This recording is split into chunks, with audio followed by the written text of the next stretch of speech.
If you want to be empowered, understand this. The world is indifferent to you. It's not an enemy, but it's not a friend either. It's a tool. The same way that attributing any type of motive to a hammer would be ridiculous, right? I've seen hammers build things and I've seen hammers destroy things. Well, the same can be said for the world around you. What it becomes is determined entirely by how you choose to utilize it. There are things we learn as we navigate through life that change us. And one of the most critical for me was understanding that, yes, the world is indifferent to me, and no, I am not special. Doesn't mean I can't go do amazing things, help people, change the way things are. But if those results materialize, it will be because of what I made with what surrounds me. Not because of what the world owed me, or because I was special or deserving. No, it will be because I set my sights on something and pursued it. And so you ask, why is this empowerment? It's empowerment because it puts things into perspective, and perspective is power. It simplifies the road ahead. The bad things that happen, they are not personal. They don't mean the deck is stacked against you. And those good things, they are never guaranteed. Everything's a question of grit, of depersonalizing the lows in an effort to capture those fleeting highs. Life is not predetermined. Life is a game. A game that you have the ability to win, to leave this place better than you found it. But you're also capable of taking a different path, right? It's just as easy to highlight the flaws, to take on the role of a perpetual victim. The tools are there to do both. And so the question is, what will you do with what you have? Because it's not about where you start. It's not about where you came from. It's about choosing to look around you and say, I choose to be an architect. From this reality, I will build. I will contribute. I will go forth and conquer. When the walls cave in, it's not because you can't or shouldn't. It's because sometimes in life, walls cave in. And now you choose whether to lay in the rubble or rise from the ashes.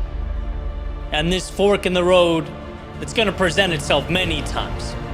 Right? The ones who get angry, who point out, who project blame, who will live very different lives than the ones who brush it off as an obstacle on the windy road that is life and press forward. You did not arrive here special, but you sure as hell can leave here special. The world may be indifferent, but you are not. If you're passionate, if you move forward with conviction, you'll become friends with the trials and allies with the tribulations. You'll see that growth only stops, not when an angry world around you decides it's so, but when you do. When your feet stop moving and your heart longs for the horizon no more. But until then, it's all systems go. Until then, you build.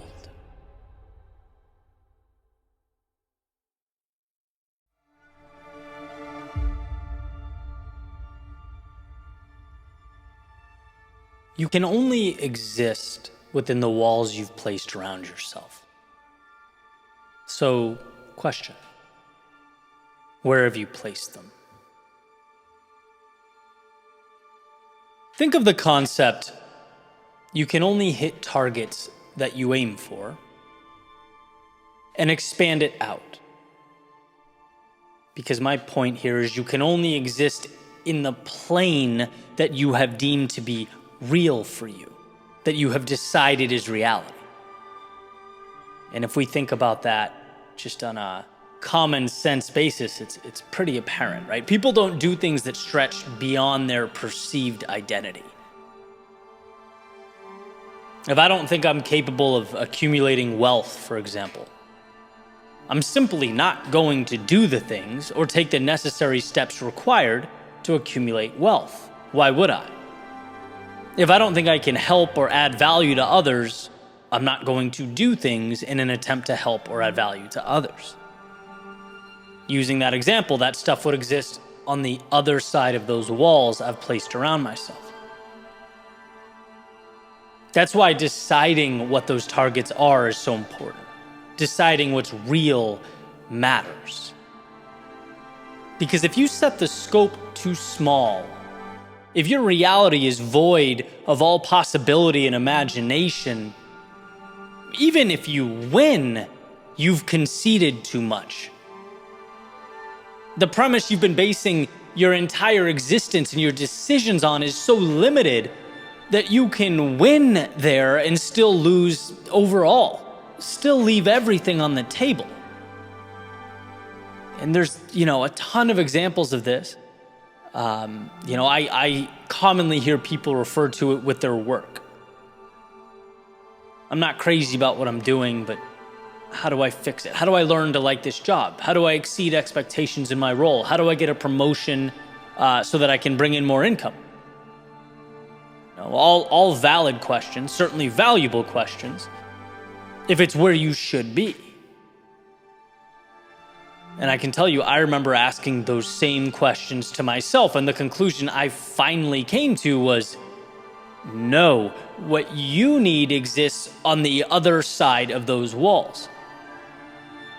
In this part of your life, it's critical that you move beyond those parameters. That's not what lights a fire in everyone, but it's what lit a fire in me.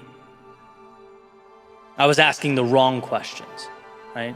It was go over there and start your own business, start your own journey, start sharing the things you want to share. It's what Alex Hormozi refers to as playing a different game altogether. And it's kind of a weird concept to grasp, that you can win the game you're playing and still end up losing. Because you never thought to look for more. You never ventured to peer out over what was directly in front of you. This is a matter of self-reflection at its finest. Because you'd never see those walls unless you really took the time to think about it, to be alone with yourself and ask those questions. It's the fun what-ifs. What if I stopped doing those things I don't like and started doing what I love? What if I didn't accept this as what I have to do and instead took a different path altogether? What if I was capable of playing a different game? And what we find is that we're capable of some pretty incredible transformations. We're capable of taking what matters out of a less than ideal environment and recreating it somewhere that is ideal, that is conducive to our success in our growth and our evolution and our contentment. Instead of conceding so much and asking so few questions, why accept those limitations? So again, I ask, where have you built your walls and why? And what if you push them back? Like lines in the sand meant to be redrawn. See, perhaps the income coming in is a direct result of you feeling like, hey, that's just what I make. Perhaps your fitness level is the result of you thinking, that's just how I am. Perhaps your friends and the people you surround yourself with are a result of you saying, it's just who I know. But there comes a point when new targets must be set and new lines drawn. At least if any type of evolution is going to occur. You don't have to perpetually navigate the revenue streams, fitness levels, and friend groups you have now. You can play a different game. Again, it's not always asking, how do I live within these walls? Exist within these circumstances? Sometimes the question is, how do I step into a new arena entirely.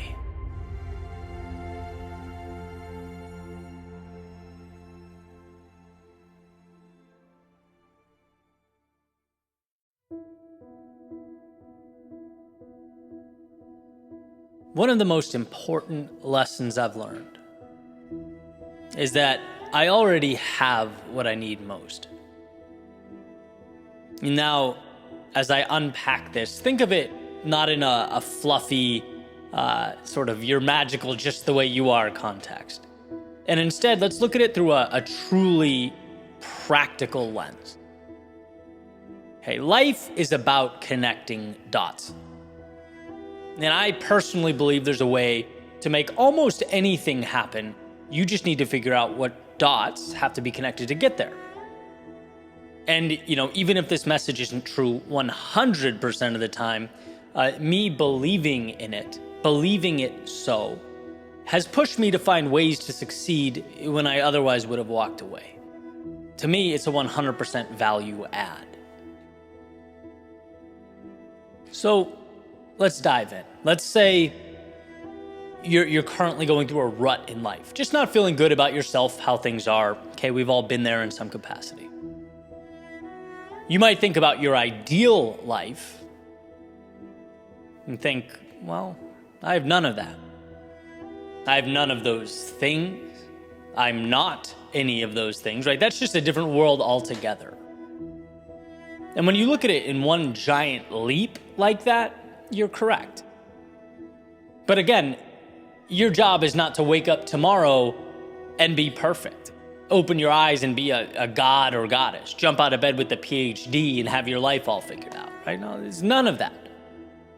Your job, and this is the point here, is to simply connect dots from one little thing to the next. So again, you're stuck. Let's say theoretically, the road to something better starts with energy. Having to feel good, right? Otherwise, doing anything is difficult. Feeling good, feeling energetic is a baseline. So draw a dot at waking up at a reasonable time, right? Breathing in the morning air, letting the sun hit your face as it comes up in the morning. Boom, dot connected. You did that. You're a little bit better. Next, make a dot at groceries. What are you taking in? How are you fueling yourself? Make a few changes that will have you feeling good about how you are taking care of your body. Boom, you just connected another dot. Next, dot at gym 3 days a week. You get the point, right? These little changes, you're starting to feel like a different person. And you can see how this upward spiral works. None of those three things was a monumental transition. They were small, manageable tasks. And everything of substance is a little change like this. Sometimes that's just hard to see, right? When you're frustrated, when you're looking at what you don't have, when you're comparing yourself to others, when all you see is the delta or the gap between where you are and where you want to be, all that is poison. But true change is about connecting little dots, making little roadmaps, being consistent but patient, expecting more of yourself, but also giving yourself love and grace as you make the journey. And it's from this vantage point that you truly do already have everything you need. It doesn't matter the goal, objective, or pursuit. You have exactly what you need to win. Why? Because you have everything you need to connect that next dot. Always. If only we would stop wasting time looking out, wishing and chasing things we think will solve our problems, when in reality, we walk around with the solution every single day. Jim Rohn used to say, it's not where you're going, it's who you become along the way. And I think this is because as we seek to evolve and grow, we learn to create and connect those dots. We trust ourselves that, look, we don't need one giant leap. We need to step. We need little consistent action, and we're more capable of that than we could ever imagine.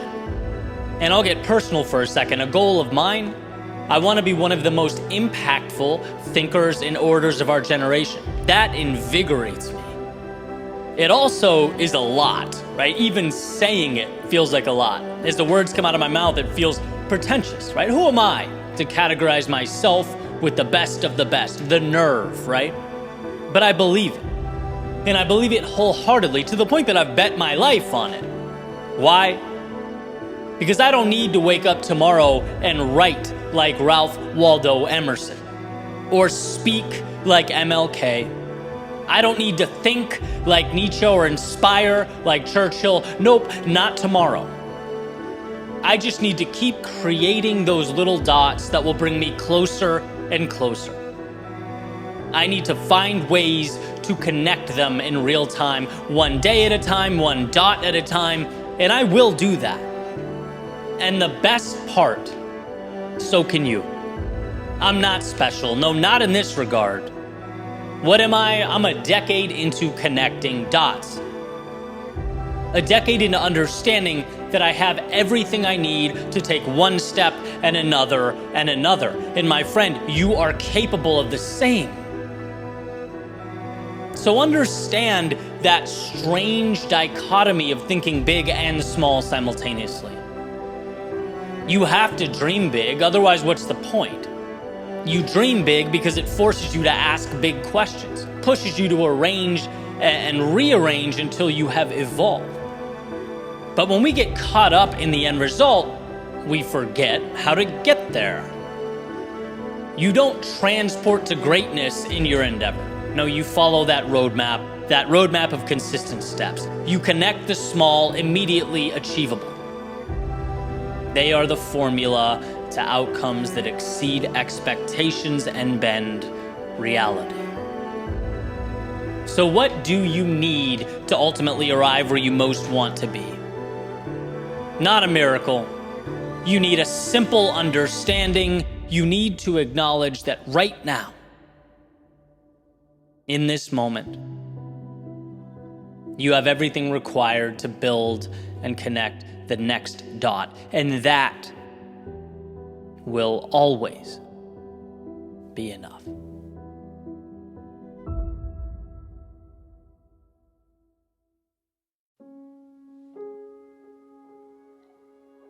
I was watching a masterclass by author Margaret Atwood. It was on storytelling, and I knew going into it, it would be interesting. I'm not a particular fan of her work, at least from a content perspective. But look, we're talking about someone who's, truly made a mark on the world, right? There's a lot to be learned from her. So I buckled in and listened to what she had to say. And unsurprisingly, there was a lot of wisdom there. And there was one idea in particular that really resonated with me. Both as a writer, yeah, but also outside the quote-unquote creative space, which I'll get to in a second.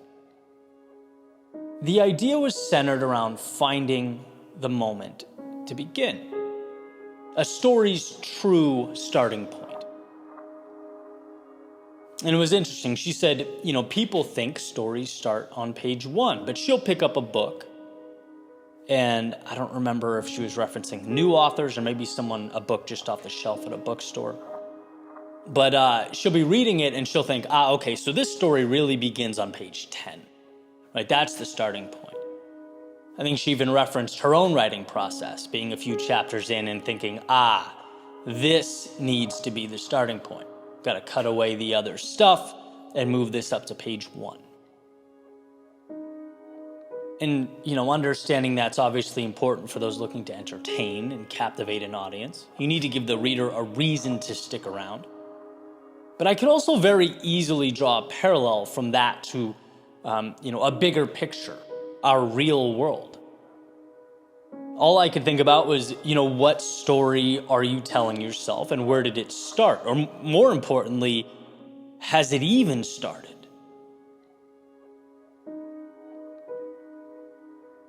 There's something both liberating and beautiful about the fact that all of us in the stories we are living could, at any moment, recreate that metaphorical first page.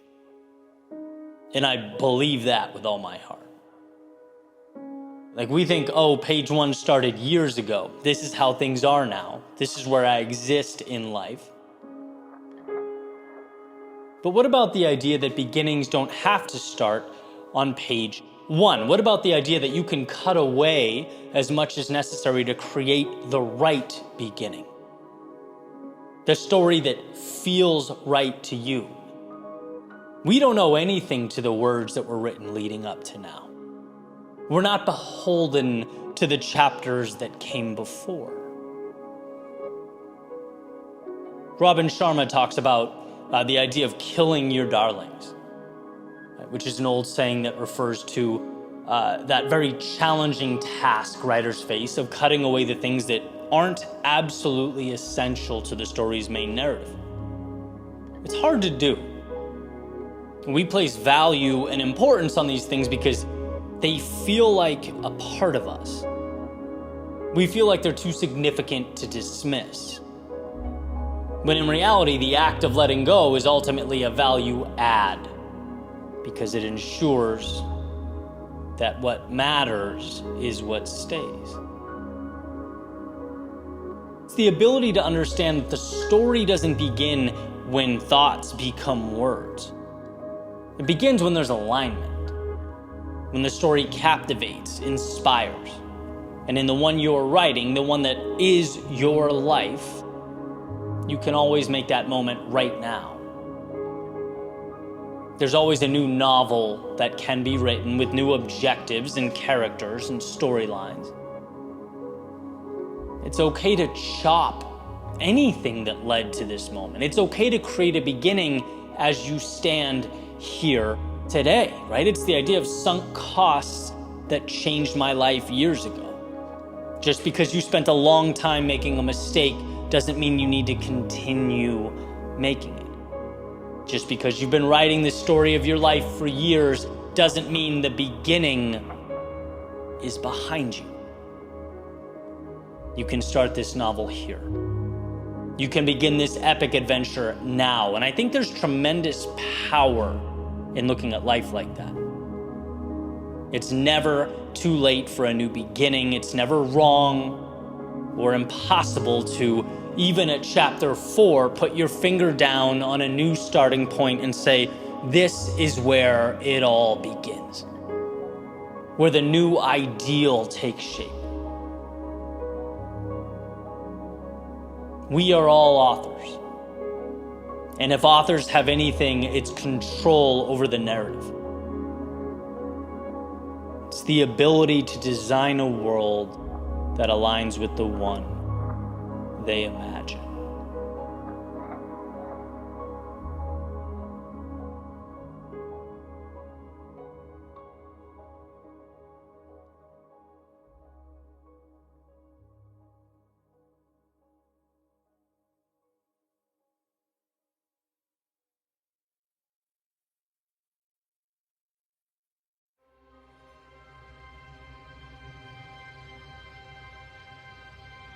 Feeling stuck is a feature, not a bug. Having moments of doubt is a feature, not a bug. Losing perspective from time to time is a feature, not a bug. There's no way to step out into the world and avoid these things. Therefore, the question is not, will these moments arise?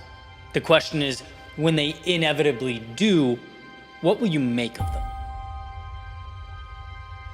And I think that fork in the road is often very misunderstood. How you look at the world around you is everything.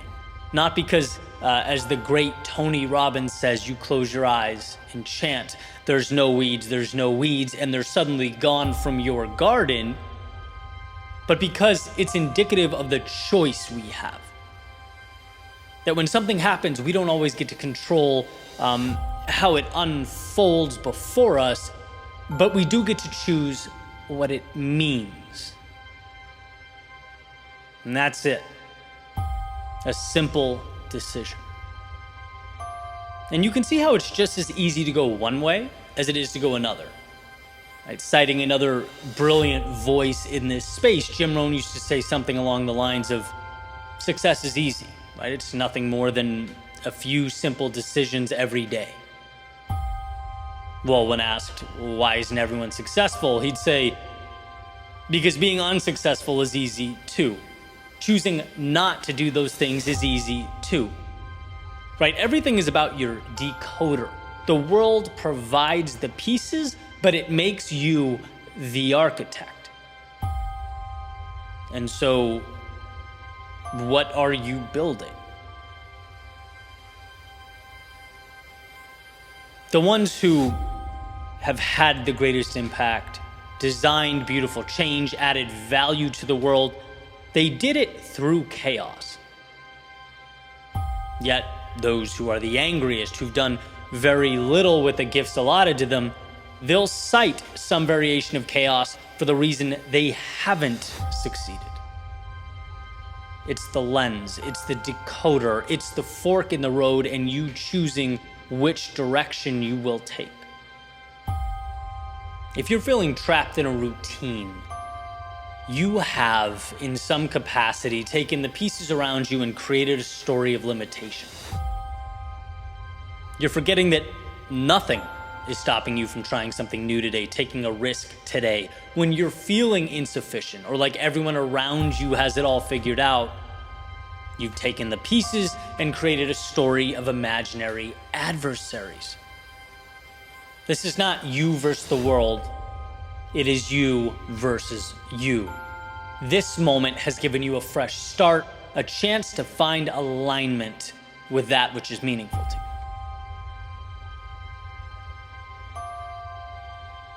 One of my favorite metaphors, life is a staircase, where the chaos and the turbulence are ultimately there for you to tame and then move on to the next step. In fact, that's the only way we climb. The world will consist of challenges, and one of the most important gifts we can give to ourselves is to remove the notion that we can just waltz on through with zero problems. Having that as the benchmark sets us up for failure. There is no perfect path or pursuit. Instead, ask, where is the value? When we fall, ask, where is the value? How can I rise, grow, adjust? That's why perspective is everything. One man or woman's business failure is the reason he says, I tried, and talks about what could have been over beer with his buddies for the next decade. Another man or woman's failure is the reason she's able to pinpoint where the problems existed and come back stronger, wiser, armed with solutions. See, these aren't wildly different circumstances or initial occurrences. What has occurred are wildly different interpretations, wildly different reactions. Trust me, I'm human. I get the instinct to point out at the world, to shake your fist at the sky, turn your back on the opportunity. But in truth, that's the only way to ensure value is not obtained. There's a Stoic anecdote about a teacher on a boat out at sea during a storm, and it's enormous, right? The waves are crashing over the side of the boat, rocking the boat back and forth. And that teacher turns pale just like everyone else. He freezes in fear just like everyone else. The only difference is the teacher is not crying out or screaming, right? And the message here is that the initial reaction, that's human. It's human to feel anger. It's human to feel frustration, fear, doubt. The difference comes down to, can you pause? Can you collect yourself, and instead of immersing yourself in the emotion, ask, what can I become from this? That is power. A relationship ended. Okay. How can I now plant a seed to greater fulfillment? The plan didn't work. Okay. Why? What can I learn that will be advantageous on the next approach? I'm lost. I don't know what to do. Okay. Instead of thinking less of yourself or the lack of knowledge, how about appreciating the fact that you've established a foundation upon which a solution can now be sought? Losses do not exist so long as adversity is pointed out and transformed into value. And whether or not that happens is entirely up to you. When it hurts, there is value. When you're down, there is value. There's always something so long as we learn to find it. And that's what will make all the difference. Adversity is not avoidable, but living right means knowing it can't be avoided because it's a requirement. It's from the chaos that calm and order and meaning and growth and momentum are obtained. So even though you may be tempted to turn your back, to run or cry out when the winds are strong and the waves come crashing down on your reality, remember that you can not only withstand the disarray, but you can come out on the other side stronger.